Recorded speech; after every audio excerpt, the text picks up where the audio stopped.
Je suis le commandant Guina Ahmed, ex-commandant des forces spéciales. Sony. Ousmane Abdoulaye Sony. Ahmed Saoud. J'ai été interpellé à la gare Rimbaud, à Niamey. C'était le vendredi 30 août 2024. Ce qui était prévu, c'est que Ousmane m'accompagne pour me montrer où se trouvent les hommes et le matériel. Et effectivement, on a bougé un matin. Et quand on est arrivé à Yendi, Ousmane était avec un binôme quand ils sont venus me chercher. Arrivé à Yendi, le binôme dit que son chemin s'arrête là, que c'est ce petit-là qui va nous accompagner et qui connaît où se trouve tout le nécessaire.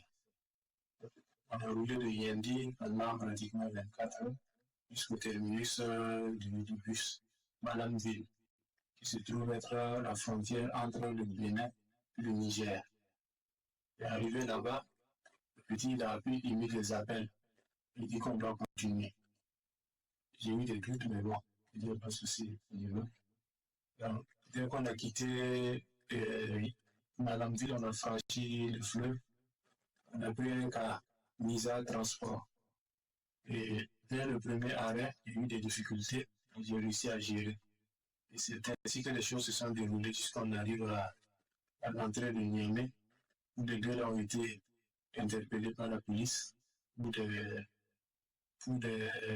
comment ils disent ça, pour des contrôles approfondis. Et que s'ils n'ont rien contre eux, ils vont les relâcher avec le prochain calme. Donc, quand je suis arrivé à la gare de mise en transport, j'ai fait le compte rendu au maire d'Amiba, le compte rendu au courrier Oba, le compte rendu au civil Barry Bouakar, Barry Abdoulaye, tant pour moi. Donc, quand j'ai fait le compte rendu, ils ont dit ok, tu t'attendre un peu, avec le dernier cas, ils vont les relâcher, ils vont venir.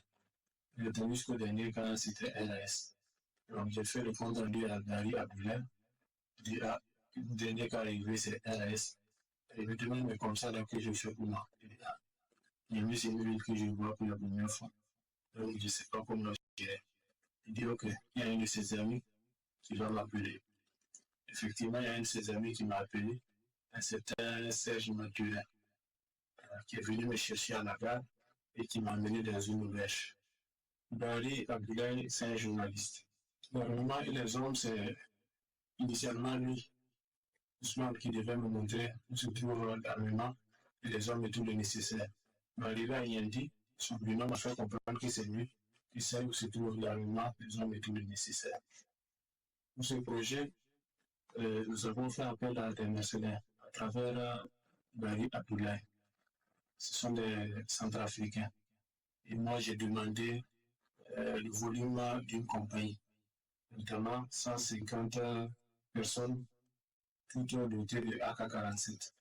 Un armement collectif, j'ai demandé 10 PKMS, 10 RPG-7, 4 mortiers. Initialement, Barry Abdoulaye, le journaliste, il a remis 10 millions à Ousmane. Mais apparemment, ils ne se sont pas compris. Parce que après, Ousmane a fait comprendre que le regard du risque encouru, il serait mieux qu'il ajoute. Et c'est après des tractations que Barry Abdoulaye a remis 80 millions à Ousmane. Donc, dès lors que le jeune homme aurait indiqué où se trouvent les hommes de matériel et le nécessaire, j'allais faire une réorganisation, une réarticulation. Et le parti, j'avais 4 tourailleurs devant moi. Le parti des tourailleurs à chaque chef d'élément. On allait se mettre